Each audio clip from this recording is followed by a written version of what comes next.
Hello. Hello. Morning, ma'am. Morning. Ian Cruz po ng GMA News. Ma'am, mamayang session time, 5 p.m. may nakasama tayong mangyayaring bago. Magkakaroon po ba ng palitan ng liderato? Ano po bang bago mamaya? Status quo pa rin. Alam niyo naman, di ba, para magkaroon ng leadership change, tulad nung nangyari nung 2 weeks ago, kailangan ng majority number of members of the Senate. So, solid pa rin kaming 11 sa minority. May madadagdag po ba doon sa 11 para kayo na po muli ang maging majority? Sa ngayon, wala pa pong naidaragdag, kaya kami sa minority ay nakatutok talaga dun sa, panunumbalik ng pagtingin ng ating mga kababayan sa atin, sa Senado, at pagpapatuloy ng mga trabaho namin sa pagsulong ng mga panukalang batas, pagsagawa ng mga investigasyon sa mga resolusyon. In a few months, paggawa ulit ng budget, at dahil nanumpa na kami bilang mga senator judges, yung impeachment trial.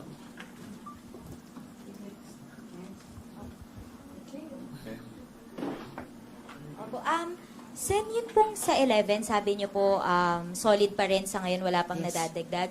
Ma'am, ano po yung nagiging challenge dun sa mga negotiations, if I may say negotiations, or talks with other senators into joining your bloc? Siguro ang best na pagbubuo ng bagong majority, if ever, ay on the basis ng common values, common interests na maganang loob ng pagpasok ng lahat dun sa isang majority, isang bagong majority kung sakali. So sa ngayon, basta ang given ay solid kaming 11 sa minority. And ma'am, do you also share yun pong sentiment ng other colleagues? I think si Senator Ping, nabanggit po niya na it is Senator Win Gatchalian or nothing for the SB 11, Solid 11. Sorry, silent ko lang ito. Well, kung maging Senate President si Senator Sherwin, that would be good for the Senate. Magka-batch kami, so isang dekada ko na siyang nakakatrabaho at saka naobserbahan.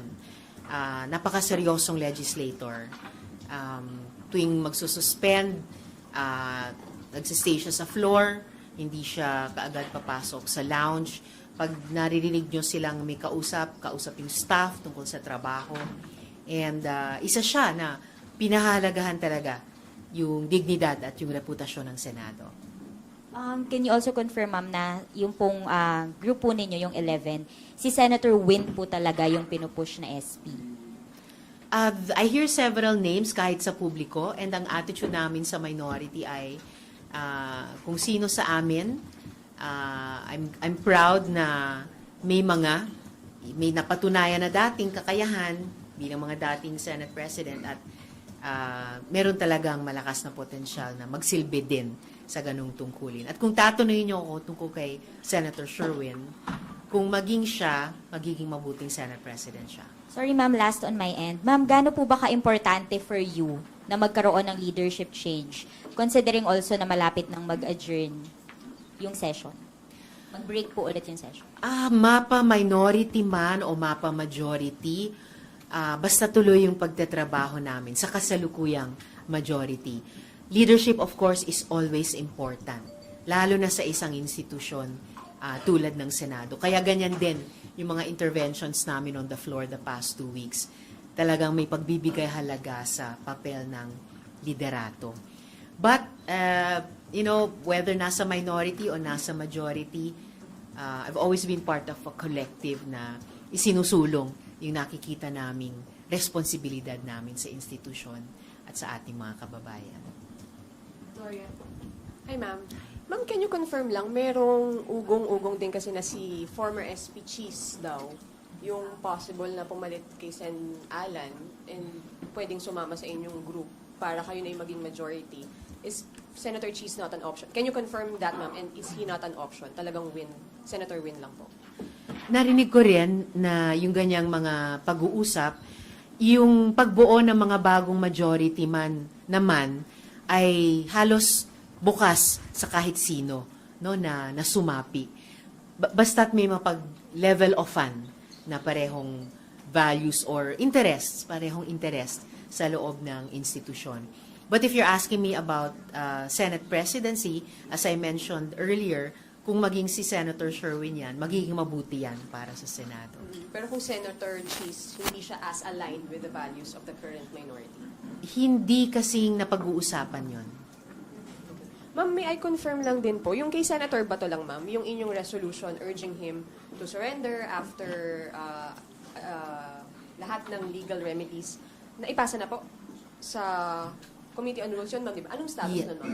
Well, sa pagkaalam ko, nandun pa rin sa Committee on Rules para sa disposisyon ng Rules Committee sa ilalim ng Majority Leader. So, isa nga ako sa mga pumirma nun, pinangunahan ni Senator Kiko Pangilinan. And yes, ang panawagan dyan ay sumuko siya sa Philippine authorities at mag-seek ng lahat ng legal remedy sa ilalim ng Philippine Constitution, laws and rules. At ganun pa rin ang aking panawagan sa kanya para dapat maresolba ng legal at mapayapa ang sitwasyong ito. Kasi sobra ng maraming na-damage na institusyon at yung buong bansa pa nga sa ganitong sitwasyon. Next, Marlon. Sen, kamusta na po kayo? Nakangiti po. But seriously, kinamusta niyo po ba or have you had the chance to speak with Senator Pia? Kasi we all know kaibigan naman po kayo ni Sen Pia at maraming issues previously na magkasama kayong dalawa. Hindi pa kami nakapag-usap as in usap, pero nakita nyo naman nung pinarangalan namin yung mga archers, nagkataong magkatabi kami nakatayo para sa photo. And nung nag-suspend at pumasok kami sa lounge para sa briefing tungkol sa impeachment trial, nagkataon ding magkatabi kaming nakaupo. So, natural na makapag-usap or chat pag ganyan. Ma'am, do you share the sentiments of many na Anthony, kasi nabanggit dito ni Senator Ping over the weekend that this is the lowest of lows. So, at least recent history ng Senate as an institution. Sinabi ko rin yon pagkatapos ng mga pangyayari nung nakaraang linggo at yung 2 weeks ago, pati sa privilege speech ko na this is really the lowest na inabot ng Senado.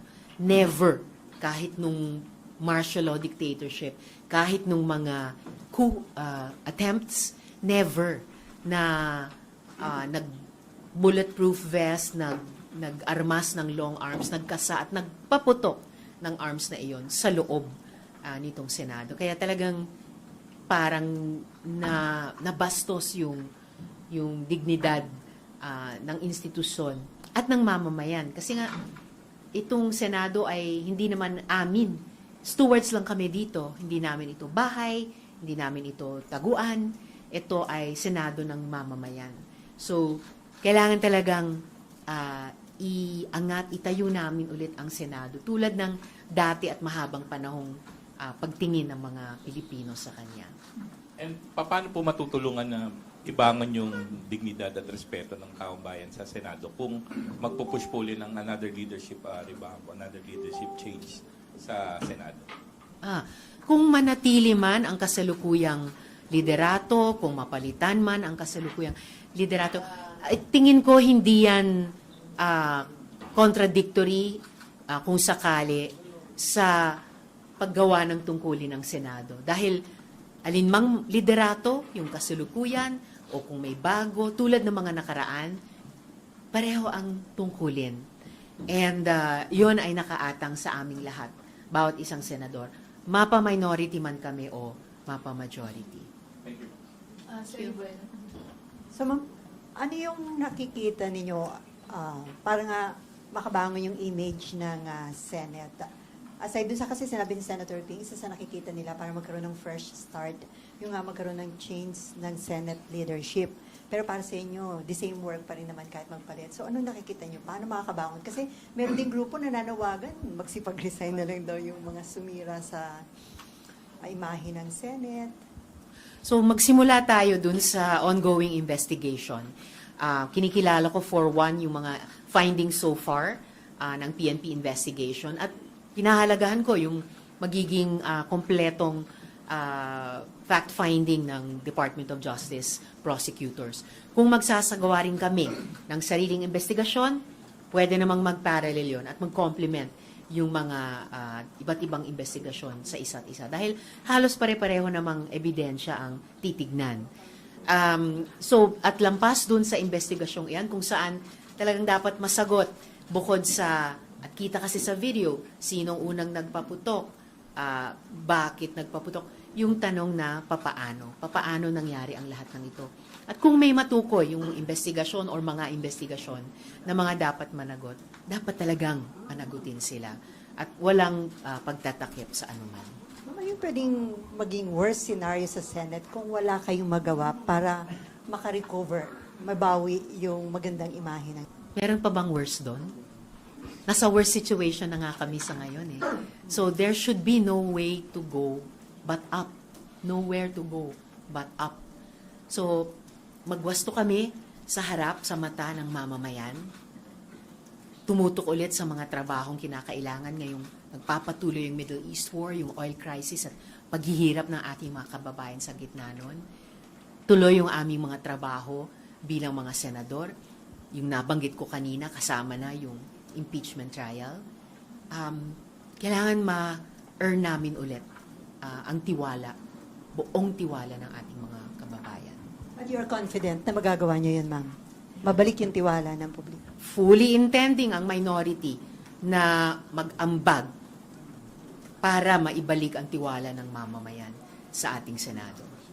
So, ma'am, this afternoon, wala pang kasiguruhan kung magkakaroon ng pagbabago sa Senate leadership as of this time. Magkakaroon lang ng kasiguruhan kapag sigurado na yung mga pwersang kikilos. So, but as of now, at least I can assure you, solid ang 11, seryoso sa trabaho namin, and 100% committed na mag-contribute kami para ayusin ang nasirang reputasyon ng Senado. So, ma'am, isa lang ang kailangan nyo. Meron na kayong simple majority. So, pwede na kayong magkaroon ng control sa Labing leadership. isa kami. So, So, kung may kung isang- mathematics ng simple majority, 13 yon.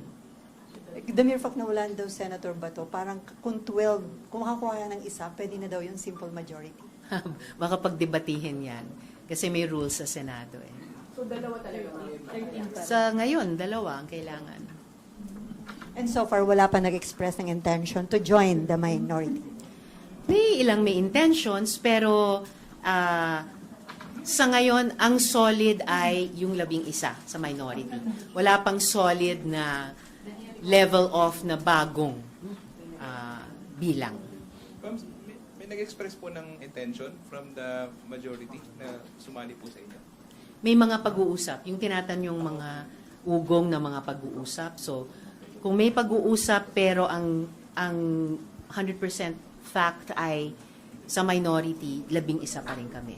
Pero ma'am, kung sakali man napag-uusapan na po ba sa minority na isulong na amyendahan yung rules? Kasi since 23 na lang, kung hindi talaga dadalo si Senator Bato or kasi may warrant of arrest siya, sinusulong po ba sa minority na amyendahan na yung rules sa quorum, tsaka yung sa... Wala pang ganung pag-uusap.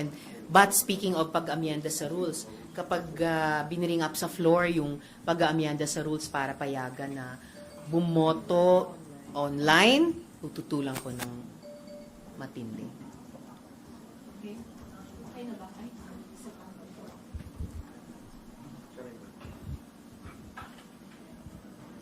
Ma'am, doon sa, kasi may mga nagpa-schedule ng privilege speech mamaya regarding the incident 2 weeks ago.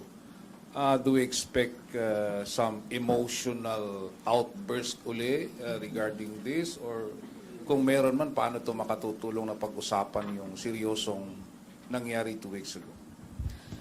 Kung may emotional outbursts man, wala namang problema basta't idudugtong dun sa paano ito makakatulong. So, ilalagay dun sa yung emosyon nating lahat bilang tao, dun sa konteksto na paano aasta at kikilos ang Senado para tugunan yung damdamin, yung kaisipan, yung pagdududa at yung pangangailangang matindi ng ating mga kababayan. So basta paabutin namin dun sa level na yon, then magiging kapaki-pakinabang. Ma'am, yung reso on Senator Bato to surrender, ano po ba yun yung sabi nyo nga, seek legal remedies po? So, kapag sumurrender si Senator Bato, hindi siya agad pwedeng ilipad ng dahig kahit ICC warrant po yung isa-serve sa kanya kasi he can seek legal remedies muna sa local courts. Tama po ba? May nagsasabi na sa ilalim ng Rome Statute na operational sa Pilipinas hanggang 2019 at sa ilalim din ng mga batas ng Pilipinas, pati yung ilan sa mga pinakabagong batas, na may interpretasyon na pwede nang magdesisyon ang gobyerno na ilipat siya dun sa ICC. Pero dahil merong judiciary dito na minsan o 2 beses na niyang hiningian ng TRO, ibig sabihin, may mga legal remedies pa dito sa Philippine Judiciary. So, meaning depende po sa gobyerno kung ibibigay siya agad pag sumurrender siya o nahuli siya sa dahig. Depende sa gobyerno at depende rin sa kanyang mga legal moves vis-a-vis yung Philippine courts. Thank you, ma'am. Ma'am, si General Aplasca nakita namin last week. Kanina nakita rin namin siya. Sa caucus ba natatalakay ba? Ano naman talaga status niya? Suspended na ba siya? O dito pa rin siya? Hindi namin siya napag-uusapan. Well, I don't know about the majority caucus. Kailangan sila ang tanungin nyo. Pero hindi namin siya napag-uusapan sa minority. Pero sa pagkaalam ko, suspended nga siya ng Office of the Ombudsman para sa 6 na buwan. Gayunpaman, inaasahan ko na magiging available siya para sa anumang investigasyon dahil naging active participant din po siya sa mga kaganapan ng gabing iyon. Ma'am, sa ibang topic, kay Sen. Robin, may move ba sa minority na isalang din siya sa ethics complaint dahil yun sa ginawa po niya dun sa pagsasakay kay Sen. Bato, paalis po ng Senado? Wala kaming napag-uusapang ganyan. Hindi ko alam kung may mamamayan na magrereklamo ng ganon sa Committee on Ethics. Okay, last two. Last four. Yung ano na lang muna yung una nakapagtanong.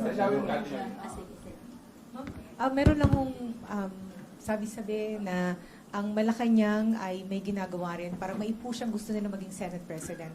May nalalaman po ba kayo tungkol dito? Or meron nga ho bang ganun na nanghihimasok ang Malacanang sa pagpili ng Senate President?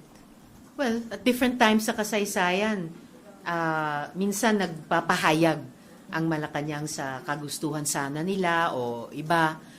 Pero the Senate has always decided for itself. And the Senate will decide for itself. So ngayon ma'am, wala kayong naririnig na ganun? Oo, walang ganon. At the Senate, most of all, the Senate ang magdidesisyon para sa Senado. And then ma'am, follow through lang po about General Aplasca. Kasi ma'am, suspended po siya ng Ombudsman ng 6 months para hindi ma-influence yung investigasyon. Pero palagi po siyang nandito. Hindi ba kayo bothered o concerned po ba yun para sa inyo? Hindi pa ako concerned tungkol doon. Basta't ang inaasahan ko sa lahat na maaring tanungin sa mga investigasyon, kahit kaming mga senador, ay ipresenta ang sarili at mag-cooperate sa investigasyon. Para ang isang bagay na dapat sana ang linaw-linaw sa publiko pero naging napakalabo at kinailangan pang investigahan, ay once and for all, maging klaro. At sa basis nun, maiayos. Pero possible po ba ninyong erase yun? Kasi nandito po siya everyday, kahit nga po suspended. And yung suspension po kasi is para hindi niya ma-influensyahan yung investigasyon. Sabi naman po niya kanina, nandito siya to visit the troops kasi kinumusta lang daw po niya. Well, dahil sinabi niyo sa akin, hindi ko alam yan before this morning, pag-iisipan ko po. Salamat sa impormasyon. Ma'am, on the part of the senators, may dapat bang managot dun po sa nababanggit po ninyo na pagkawala ng tiwala ng publiko sa Senado? And paano po yung ganong accountability measure? Of course, in principle, collectively, lahat po kami ay dapat managot. Kasi hindi naman iisang senador ang buong Senado. Lahat kami ang Senado. So kung paano kami dapat managot, kailangan gawin namin ang lahat at huwag hadlangan na magkaroon ng kompleto at maayos na investigasyon na sasabihin, ire-report sa publiko lahat ng findings para hindi na maging malabo yung mga pangyayari. Pero malinaw na malinaw. And on the basis ng findings na yon ay bigyang daan namin at sundin yung applicable sa amin na mga rekomendasyon ng pagwawasto. Ano man iyon. Okay, that's it. Ma'am, doon sa accountability, doon sa barilan ko ng May 13, should SP Cayetano be held accountable? Is it possible ba na si Aplas ka lang ang nag-decide on his own na ganun yung gagawin niya? Or could he have consulted with SP at hindi siya nag-usap? Hindi ko alam yung facts na yon. So wala akong kumbaga personal knowledge kung may kinalaman si SP Alan Peter dun sa pamamaril. That should be cleared sa investigation, clear sa investigation. Sino or sino-sino ang may kinalaman sa pamamaril. But of course, bilang Senate President at bilang yung mga nasa liderato, there's a collective responsibility involved there. And in the end, gaya ng nasabi ko kanina, kami pong lahat din, kahit yung wala sa liderato, ay kailangang managot at kailangang trabaho para ibalik yung tiwala ng mamamayan. In terms of sanctions, ma'am, kasi di ba meron pong mga filing of ethics complaints. I remember si SP Cayetano before nabanggit po niya na possible yung ethics complaint doon sa alleged pagharang kay Senator Bato dito sa pagpasok sa Senado, I think 2 weeks ago. So when it comes to that, magagamit po ba yung ganong route, yung pong pag-file ng ethics complaint against a senator for them to be held accountable dun po sa mga nangyaring gulo? Well, aside from any investigation, pati ng external bodies, yung ethics complaint ay isa sa pinakamalakas na paraan na disiplinahin kami. Pati yung mga parusang pwedeng ipataw sa amin kung mag-prosper yung ethics complaint. Pero as for yung sinabi din pala ni SP Alan Peter na may humarang kay Senator De La Rosa para makapasok, I don't know kung sinong tinutukoy niya. Kahit sa video na ipinalabas, malino naman walang humahad lang. Dahil nauuna siya paakyat at walang nasa unahan niya at humaharang. Thank you. Salamat. Lagi po kayo maarams naman. Ay, tinitira ko na. Maganda din, Bes. Thank you. Sa lumba. Sa Laguna. Ang tuloy yung gumawa niyan kay